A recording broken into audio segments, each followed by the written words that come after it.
Hey everyone, Rose Brown, the accountant therapist here. And in today's Tax Tip Tuesday session, I'll be talking about really understanding and choosing the right filing status as we really go deeper into tax season. I know a lot of folks haven't filed yet, but we need to understand and determine which one we'll be moving forward with. Really, which one is most appropriate for you to move forward with. Okay. So, with that being said, I am the CEO of Brown's Fulfillment Consulting and Accounting Firm where we provide an array of services, including taxation. Okay, and before I really dive into today's topic, I do want to recap from last week. All right, so last week I talked about getting ready for tax season. And as many of you know, last Monday was the start of tax season. So the IRS opened up its portal and started accepting tax return. So last week I talked about really getting ready for tax season as it pertains to maybe certain activities that you may have been involved in the prior year, right? So every year it looks a little bit different depending on what you may have been doing last year. You could have gotten married, you could have started a business, you could have gotten a rental property, sold stocks, right? So the possibilities are endless. So with all of that, you do need to know how to get ready for tax season. So if you have not seen that video, definitely go back to the video from last week and catch up so that you don't get left behind or are in a place where you're unsure of what to do. Okay. All right. So let's really talk about filing status. First, I really want to break down what that is, right? So a filing status is an option that folks who are US citizens or US aliens can choose based on their prior year activities, right? So every year it doesn't necessarily have to be the same thing. It can change year over year depending on what you had going on.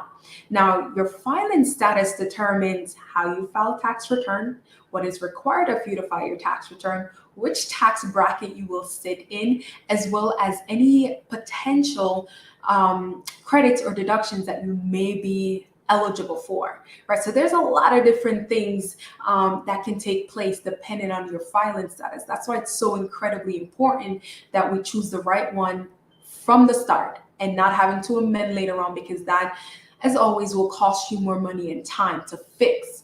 Okay.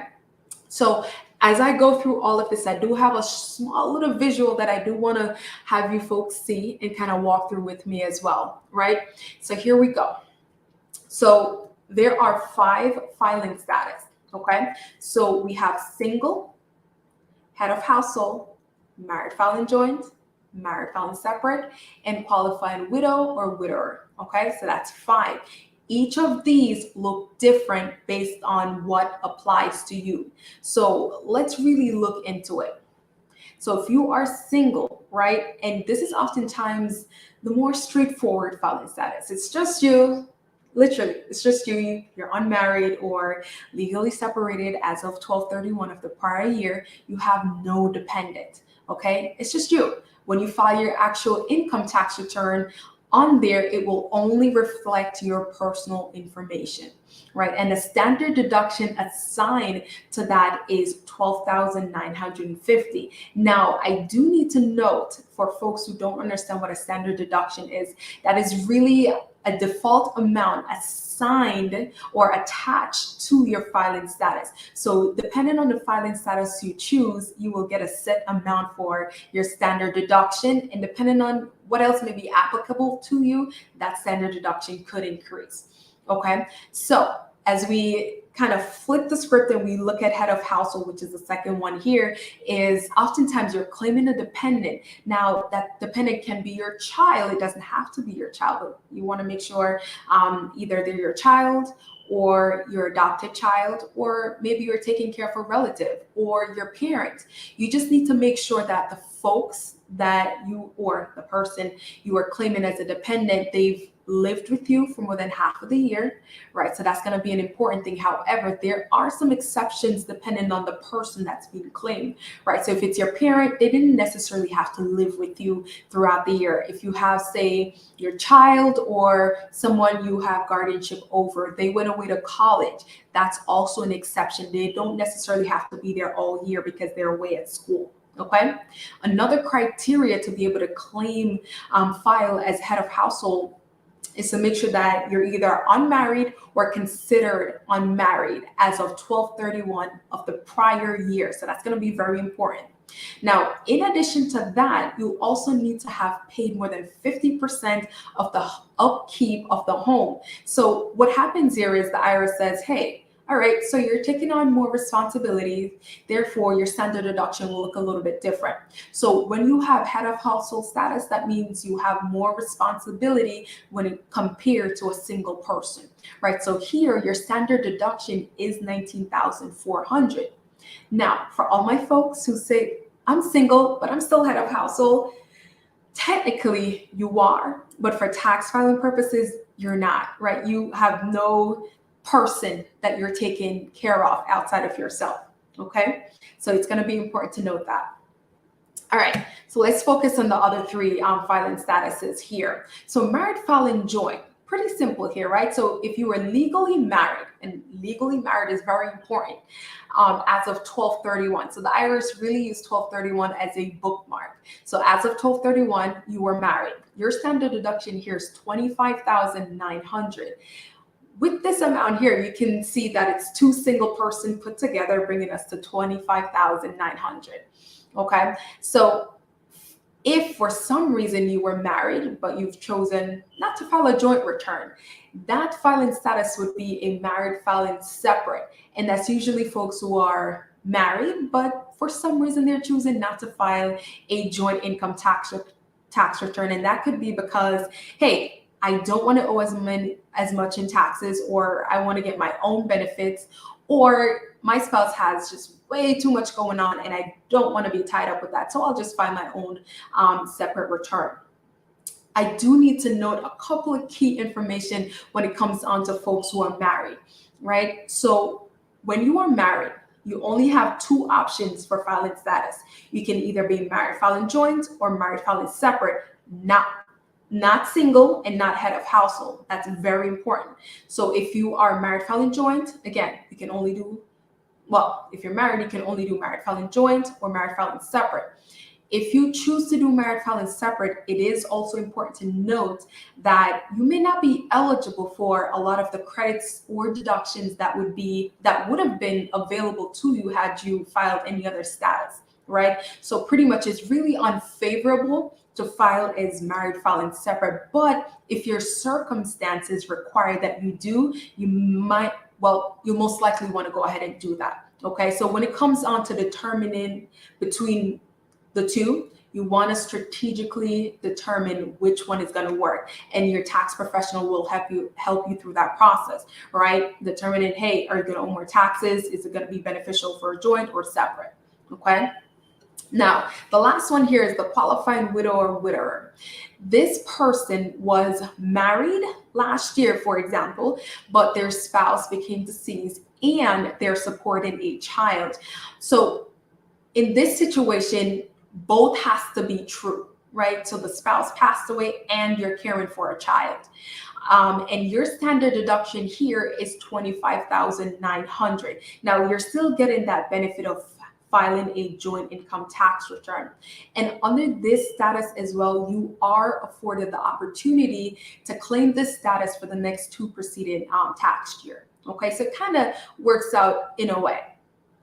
All right, so I do want to note a couple of other additional things you want to be mindful about when it comes down to filing statuses, right? So if you or your spouse is blind or over the age of 65, you will receive an additional deduction per person if it's, again, a joint return of $1,400. So if both folks who are over 65, you can expect to receive an additional deduction of $2,800. Okay. Now, I really do want you guys to understand that a deduction is more so a percentage of your taxes rather than a credit, which is dollar for dollar, right? So you want to keep that in mind. So another key area that I really want to focus on here is, choosing standard deduction in correlation to itemized deduction. Now, standard deduction, as I mentioned before, is assigned or is attached to your filing status. And based on your filing status, it will determine what your standard deduction is. So it's fixed, it's default, it's set in stone for that particular tax year. As it pertains to itemized deduction, those are expenses that you as a taxpayer have incurred during the prior tax year and have not been reimbursed for it, but you're able to claim it as a deduction. Now, that doesn't mean everything that you did last year is a write-off. There are specific types of expenses that are allowed to be itemized for a deduction, right? So some of those expenses do include your mortgage interest, your state and local taxes, your charitable contribution, your medical and dental expenses, only if they were unreimbursed, okay? So here's the thing. Folks, you want to choose the one that gives you the highest benefits. So after you choose your filing status, that sits at the top. You don't have to go with standard deduction. You can choose the itemized deduction, but at the end of the day, you want to choose the one that gives you the highest benefit. Okay. And what we've seen over the past couple of years under the current tax code is that folks aren't really able to itemize anymore, right? So in the past, folks would, purchase a home, then they're able to take a write-off for their mortgage interest. Under this current tax code, unless your mortgage interest is pretty sizable, and in conjunction with probably your state and local taxes or your charitable contribution, they will be considered obsolete if the standard deduction outweighs that amount, right? So if all your itemized deduction, for example, your mortgage interest, your charitable contribution, and your medical and dental expenses come up to, say, for example, $10,000, and you are single, but your standard deduction is $12,900. You want to go with the one that's highest, even though you've incurred these expenses. You can't do both. You have to do one or the other, and you want to use the one that is higher in benefits for you. Okay, so as you go to determine whether you want to, this tax year, you probably can't do anything about it. But as you move forward to determine if you want to itemize or not, you want to be very strategic about that, right? So when it comes down to deductions, as I mentioned before, it's more so a percentage of the taxes that you may or may not owe versus a credit, which is dollar for dollar.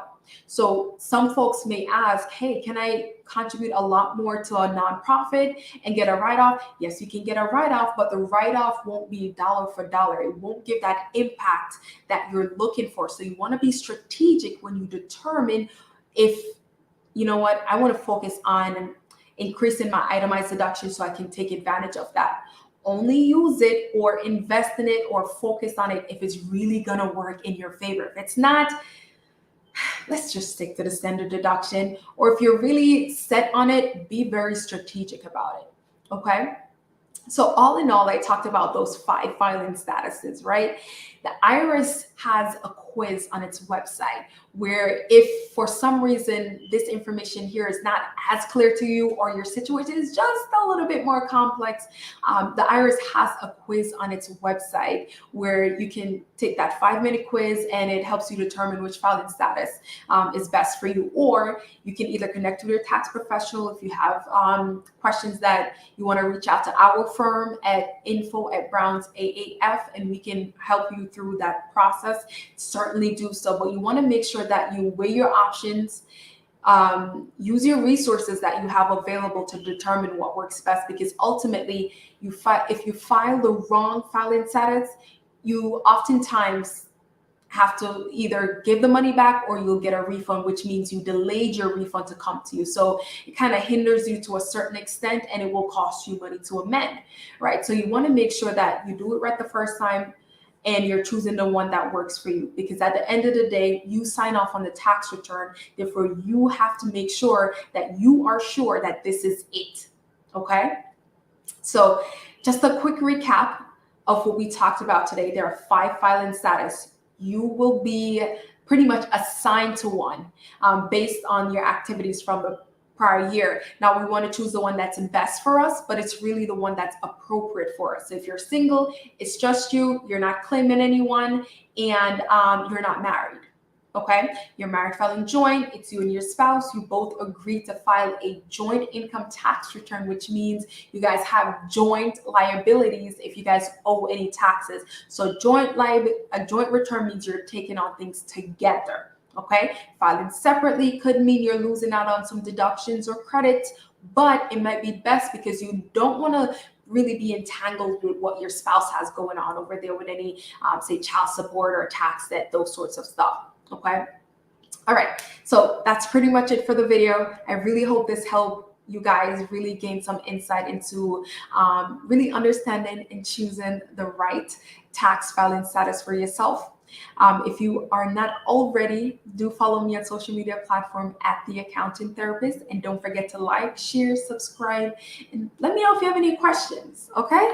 That's it for now, and I'll see you guys next week.